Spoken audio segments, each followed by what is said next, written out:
A ditadura política é outra forma de controle da liberdade. Um ditador controla um povo utilizando as armas e o sistema policial como ferramentas que oprimem e dominam. As pessoas não são livres para expressar suas ideias. Além da ditadura do Estado, existe a ditadura emocional e a intelectual. Há muitos ditadores inseridos nas famílias e nas empresas. O mundo tem de girar em torno desses ditadores.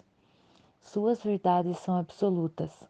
Não permitem que as pessoas expressem suas ideias, nem admitem ser contrariados. Impõem medos aos filhos e à esposa. Ameaçam despedir seus funcionários. Gostam de proclamar: eu faço. Vocês dependem de mim. Eu pago as contas. Eu mando aqui. Quem não estiver contente que vá embora. Esses ditadores parecem livres, mas de fato são prisioneiros.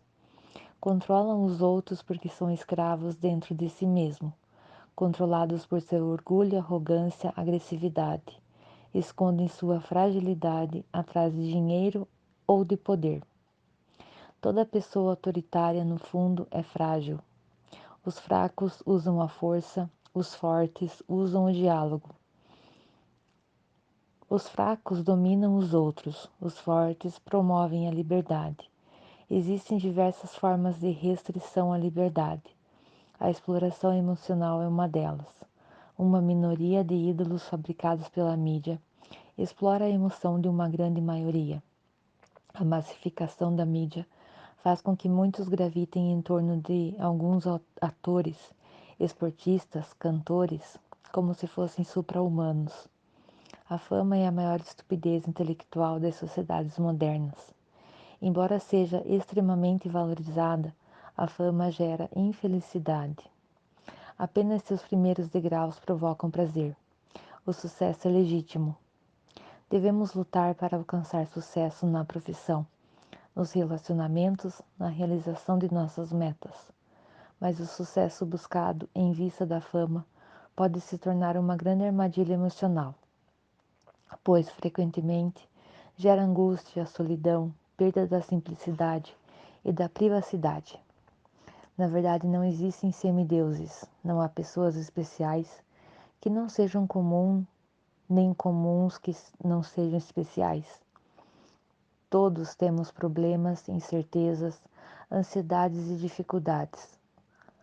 A exploração da fama produzida pela mídia tem destruído os sonhos mais belos dos jovens. Eles deixam de admirar as atividades dos seus pais. Não encontram gosto nos prazeres simples. Não apreciam o esforço cotidiano que fará deles heróis anônimos, realizados em suas profissões. Muitos adolescentes desejam ser personagens famosos que do dia para a noite conquistam as páginas dos jornais. Querem o troféu sem treinamento. Desejam o sucesso sem alicerces. São candidatos à frustração nessa existência que é tão breve.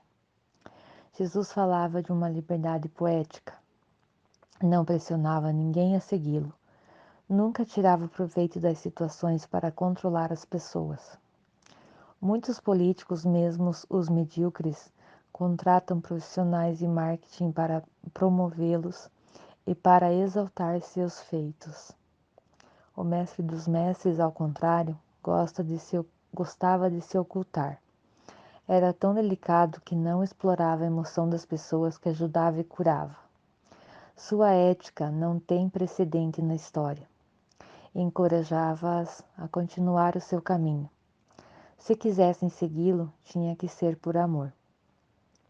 O resultado de seu comportamento foi que na terra do medo as pessoas aprenderam a amar. Amaram aquele que vendia o sonho do amor gratuito e incondicional. Compraram o sonho de um reino distante sobre o qual ele havia falado, mas já haviam conquistado o maior de todos os sonhos, o do amor. O Império Romano as dominava. A vida era crua e árida, mas elas estavam livres dentro de si mesmas.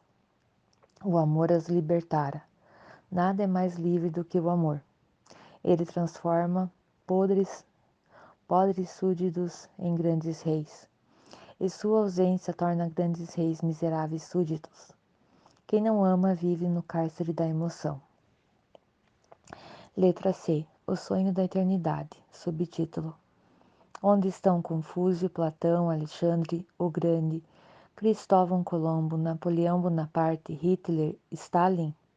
Todos pareciam tão fortes, cada um a seu modo, uns na força física, outros na loucura,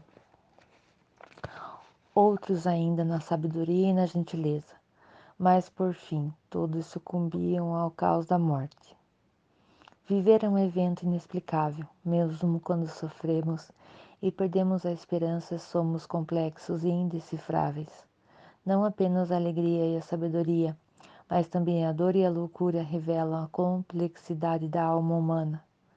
Como as emoções e as ideias são tecidas nos bastidores da alma humana? Quais são os fenômenos que as produzem e as diluem?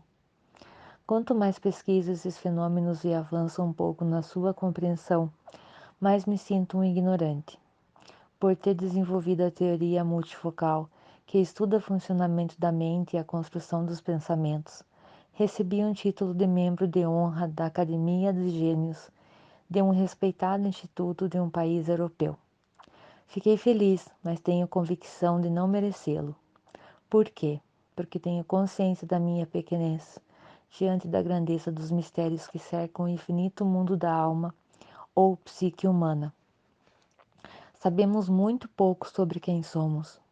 Um verdadeiro cientista tem consciência não de quanto sabe, mas do quanto não sabe. O dia em que eu deixar de confessar a minha ignorância, estou morto como pensador.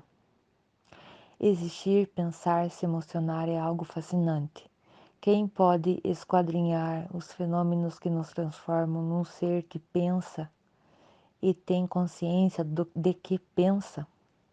Quem pode decifrar os segredos que produzem os movimentos da energia, que gera as crises de ansiedade e as primaveras dos prazeres?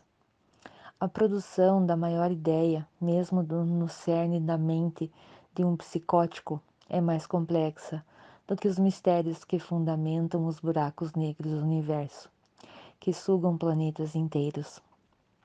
Um professor de Harvard possui os mesmos fenômenos que leem a memória e constroem cadeias de pensamento de uma criança castigada pela fome. Ambos possuem um mundo a ser explorado e merecem ser tratados com o mesmo respeito. Infelizmente, o sistema social entorpece nossa mente e dificulta nossa percepção para o espetáculo da vida que pulsa em cada um de nós. Não somos americanos, árabes, judeus, chineses, brasileiros, franceses ou russos. No cerne de nossa inteligência jamais fomos divididos. Somos a espécie humana. Perdemos o sentido da espécie.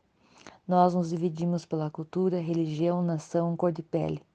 Dividimos o que é indivisível. Segmentamos a vida. Se conhecêssemos minimamente as entranhas dos fenômenos que tecem o mundo das ideias e a transformação da energia emocional, nos conscientizaríamos de que somos mais iguais do que imaginamos. A diferença entre os intelectuais e as crianças com necessidades especiais, entre os psiquiatras e os pacientes psicóticos, entre os reis e os súditos, está na ponta do iceberg da inteligência. A imensa base é exatamente a mesma.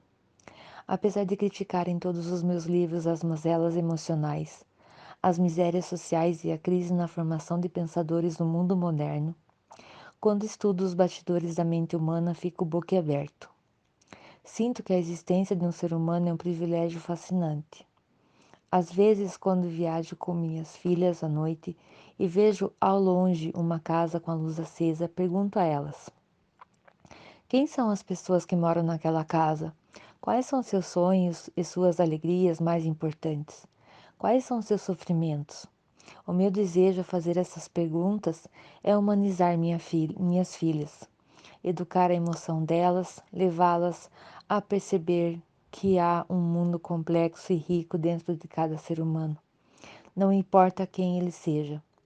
Estou também treinando-as a não julgar precipitadamente as pessoas, mas a enxergar além da cortina dos seus comportamentos. Sinto que se os pais e os professores conseguissem educar a emoção das crianças desse modo, mais de 90% da violência na sociedade diminuiria no prazo de 2 ou 3 décadas. A vida seria respeitada. O mestre dos mestres amava e respeitava a vida incondicionalmente.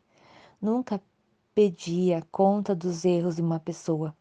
Não queria saber com quantos homens a prostituta havia dormido. Suas atitudes eram tão incomuns que ele corria risco de morrer por elas.